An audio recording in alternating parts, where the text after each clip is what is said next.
खरं तर जनजाती सुरक्षा मंच म्हणून आजची ही पत्रकार परिषद आहे.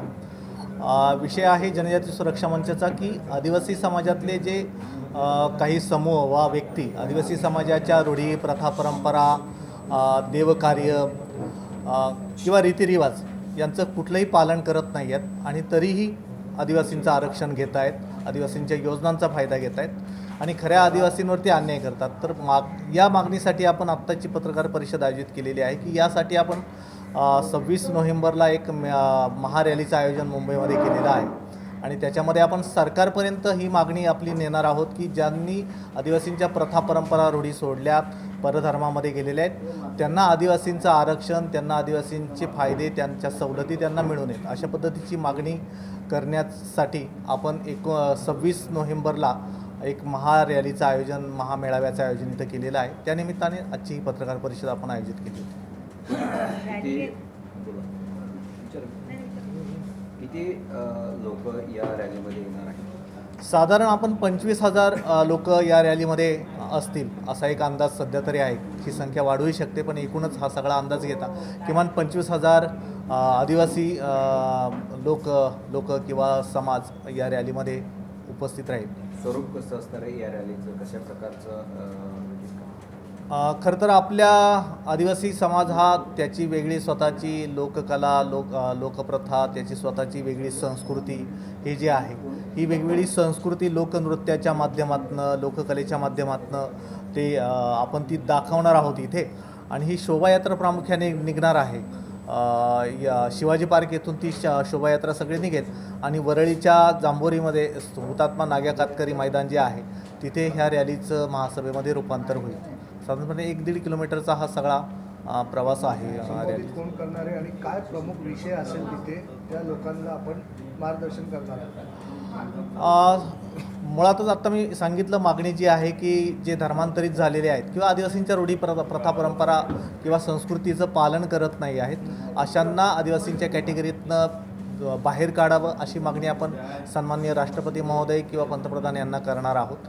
आणि यासाठी देशभरातनं खरं तर या विषयातले तज्ज्ञ एक निवृत्त न्यायाधीश आहेत प्रकाश उईके म्हणून, त्याच्यानंतर ॲडव्होकेट किरण गभाले आहेत, ॲडव्होकेट गोरक्षनाथ चौधरी आहेत, यासारखी अनेक मंडळी आहेत. या विषयातली जी तज्ज्ञ आहेत ही सगळी मंडळी या रॅलीतल्या आलेल्या सगळ्या लोकांना महामेळाव्यासाठी संबोधित करणार. याच्या व्यतिरिक्तही काही नावं आहेत. तर मोठी मोठी नावं आहेत आणि या विषयातलं महत्त्व किंवा माहिती असणारी ही सगळी मंडळी आहेत, ती सगळी रॅलीला आपल्या संबोधित करतील. एकंदरीत आपल्याकडनं जाणून घेतोय की थोडं माहिती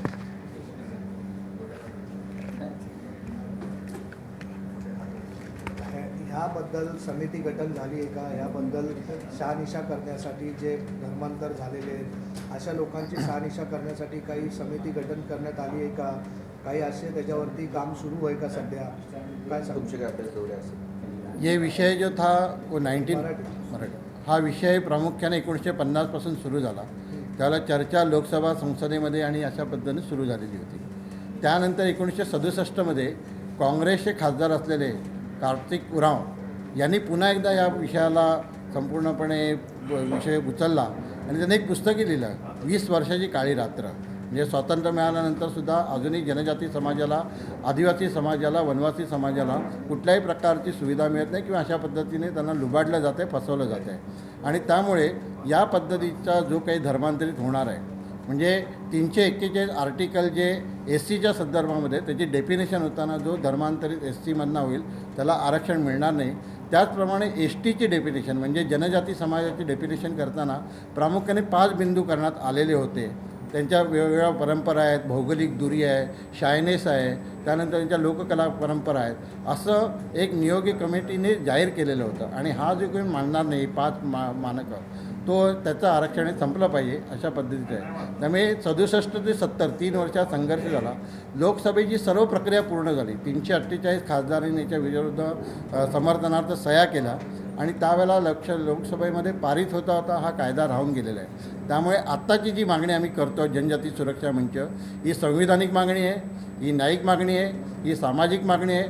अत्यंत जो पिछडा समाज म्हणजे 75 अशा जनजाती आहेत की ज्या प्रिमेटिव्ह टाईममध्ये येतात. त्यांच्या अधिकारासाठी, त्यांच्या हक्कासाठी, त्यांच्या न्यायासाठी आपण ही लढतो आहोत आणि ती संसदेमध्येच होणार आहे. म्हणजे केवळ प्रेसिडेन्शियल राष्ट्रपतींच्या सहीने आणि सर्व लोकांनी त्याला समर्थन केलं तर हा एका दिवसामध्ये कायदा कानून होणार आहे. त्या दृष्टीने आमचे प्रयत्न आहेत. 342मध्ये सुधार व्हावा.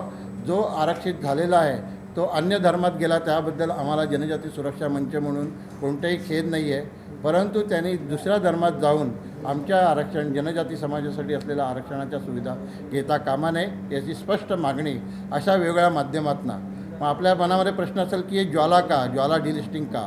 तर प्रत्येक रॅलीमध्ये आपण म्हटलेलं आहे, कुठेतरी राजस्थानमध्ये हुंकार जनजातीने केला असं आपण म्हटलं, कुठेतरी गुजरातमध्ये शेर गर्जना आपण केलेली आहे आणि काही ठिणगी जी कार्तिक पुरावानी 1967मध्ये निर्माण केली त्याची ज्वालेमध्ये रूपांतर झालेले आहे आणि पूर्ण ज्वाला भारतभर या विषयाला घेऊन जनजाती समाजाच्या बरोबरीने आता अन्य जो समाज आहे, शहरी समाज आहे, नगरवासी समाज आहे, यांनाही असं वाटतं आहे की या प्रश्नाचं उत्तर आपण सर्वांनी मिळून शोधलं पाहिजे. हा केवळ जनजातींचा विषय नाही आहे तर हा देशाच्या सुरक्षितेचा विषय आहे, देशाच्या सार्वभौमतेचा विषय आहे आणि म्हणून सर्व समाजांनी या सर्व गोष्टीमध्ये पाठिंबा देण्याचं ठरवलेलं आहे. त्यांच्या आधाराने या अशा सर्व मोठ्या रॅली या यशस्वी होत आहेत. एकंदरीत आरक्षणचा विषय जेव्हा समोर आल्यानंतर प्रत्येकजणच आता आरक्षणचा लाभ घेण्यासाठी प्रत्येकजण प्रयत्न करत आहेत, प्रत्येकजण पुढे येत आहेत की आरक्षण ज्या प्रकारे ज्या आरक्षणच्या गोष्टी चाललेल्या आहेत. पण आता जसं आपण सांगितलं जे धर्मांतर झालेले त्या आरक्षणपोटी परत आपल्या धर्मात येत आहेत का, परत त्याचा फायदा घेण्यासाठी परत ते परतलेत का? प्राथमिक ज्या 2 जणांना आरक्षण दिलं गेलं होतं त्यामध्ये शेड्यूल कास्ट आणि शेड्यूल ट्राईब म्हणजे 13% आणि जवळजवळ 7% म्हणजे 22% आरक्षण आणि उर्वरित जे आता 50% म्हणतो त्यामध्ये 28% अन्य लोकांचं आरक्षण आहे. त्यामुळे हे मूलभूत आरक्षण आहे जे SC आणि ST समाजाला आहे. त्यामुळे जो कोण या धर्मांतरित होतो आहे तो खऱ्या अर्थाने या देशाचा मारेकरी आहे, त्या जनजातीचा मारेकरी आहे, तो संविधानाचा मारेकरी आहे. आणखीन याचं एक वैशिष्ट्य आहे की 26 नोव्हेंबरला संविधान दिवस आहे. या दिवसाच्या निमित्ताने ज्या संविधानामध्ये चर्चा झालेली होती, ज्या संविधानामध्ये नियम पारित होण्यापर्यंत लढाई लढली गेली होती, पुन्हा एकदा त्या संविधानाला जागृत करण्यासाठी हा ज्वाला डिलिस्टिंग जो आपल्या हक्कासाठी चाललेला आहे. आणि मला असं खात्री आहे की ज्या ठिकाणी आता या जनजाती सुरक्षा मंचाच्या माध्यमातून रॅली झालेल्या आहेत तिथे अशा धर्मांतरित झालेल्या लोकांमध्ये एका अर्थाने भीती निर्माण झालेली आहे.